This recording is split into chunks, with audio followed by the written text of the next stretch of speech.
শান্ত autorickshaw চালাতো এবং তার মায়ের সাথেও আমরা কথা বলে বিভিন্ন তথ্য আমরা কালেক্ট করি যে কারা কারা তার সাথে চলতো, আর কারা অটো চালাতো, কাদের সাথে তার সখ্য ছিল, কারা তার সাথে চলতো, এই সমস্ত তথ্য এবং অন্যান্য যে সমস্ত তার মোবাইল নাম্বার, তার মামার কাছ থেকে প্রাপ্ত মোবাইল নাম্বার, জিডিতে প্রাপ্ত নাম্বার, এই সমস্ত তথ্যের ভিত্তিতে এবং আমাদের তথ্য প্রযুক্তির সাহায্য নিয়ে আমাদের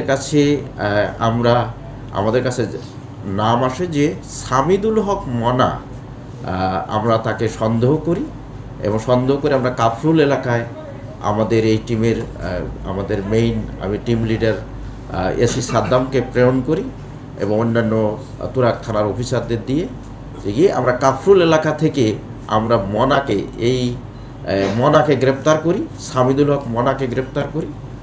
সামিদুল হক মনার গ্রামের বাড়ি হচ্ছে মেলান্দহ জামালপুর। সে 22টে কাফরুল এলাকার 22টে কাফরুল ওই 13 নম্বর মিরপুরে থাকে। সেও একটা সময় গাড়ি চালাতো, অটো চালাতো, বাট পরবর্তীতে সে একটা টি স্টল দিয়েছে, টি স্টলে সে চালায়। আমরা একই সাথে মনার দেখানো মতে আরও আমরা যাদেরকে সন্দেহ করি, ওখানে রবিউল ইসলাম রানা, তার গ্রামের বাড়ি হচ্ছে রাজবাড়ি। সেও ওখানে 22টে কাফরুলে থাকে, সেও একটা অটো চালায়, তাকে আমরা গ্রেপ্তার করি। পাশাপাশি আমরা আরেকটি লোককে গ্রেপ্তার করি, হজরত আলী। আমরা গ্রেপ্তার করে 3 জনকে আমরা থানায় নিয়ে এসে ব্যাপক জিজ্ঞাসাবাদ করলে তারা আমাদের কাছে স্বীকার করে যে এই হত্যাকাণ্ডটি তারা ঘটিয়েছে এবং কিভাবে ঘটিয়েছে তারা জিজ্ঞেস করলে, কি প্লট, কি তাদের অভিসন্ধি ছিল জিজ্ঞেস করলে তারা বিস্তারিত বলেন যে আমরা যখন মোনাকে জিজ্ঞেস করেছি, এই জিজ্ঞাসাবাদে আমি নিজে ছিলাম, আমার এসি ছিল, ওসি ছিল, ইভেন পশ্চিম থানার ওসিও ছিল এবং আমাদের আরও যে সাব ইন্সপেক্টরদের চৌকস একটা টিমও ছিল। আমরা জিজ্ঞাসাবাদে জানতে পেরেছি যে ঘটনা 14 নভেম্বর 2025 রবিউল ইসলাম রানা, যে আর একটা অটো চালক, তার একটা মেয়ে সন্তান জন্মগ্রহণ করেছে 3-4 দিন আগে, সে এসে মনাকে চায়ের স্টলে বসে তাকে বলেছে যে টাকা পয়সা নাই, অনেক তো হাত খালি, এখন কি করা যায়, আমাকে কিছু টাকা পয়সা ধার দেয়। একই সাথে মনাও বলেছে যে আমারও তো অনেকগুলো লোন টোন হয়ে গেছে, টাকা পয়সা, আচ্ছা দেখি কি করা যায়।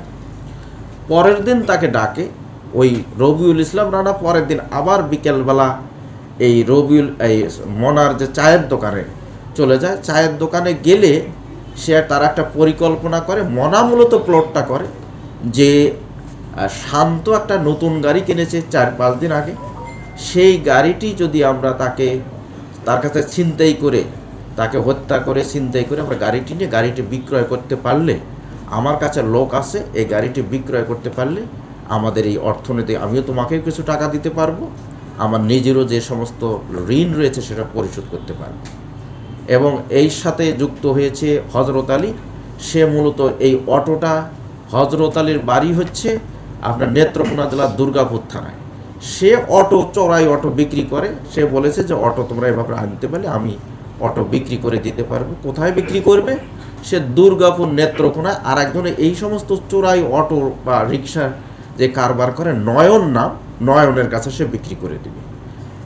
এভাবে তখন 15 তারিখে এই প্ল্যানিং হলে 16 তারিখে এই সামিদুল হক মনা সে এই রবিউল ইসলাম রানাকে ডাকে যে তুমি আমার কাছে বিকেলবেলা আসবে, আর আসলে তাকে বলে যে আমি শান্তকে গাড়ি নিয়ে আসতে বলেছি, আমরা তুরাগের দিকে বেড়াইতে যাব। তো শান্ত ঠিক 6টার দিকে সন্ধে ওখানে এসেছে। 6টার দিকে তারা ওখানে হয়তো বাসার থেকে বের হয়েছে 4:30টার দিকে, আর ওখানে এসে সে 6টার দিকে আসলে ওখানে তারা বসে চা খেয়েছে, গল্প করে তারা তখন তুরাগের দিকে রওনা দেয়। তুরাগের দিকে রওনা দিলে অটোর পেছনে বসে আপনার রবিউল ইসলাম রানা, আর অটোর সাথে ওই ড্রাইভারের সিটের সাথে বসে আর সামিদুল হক মনা।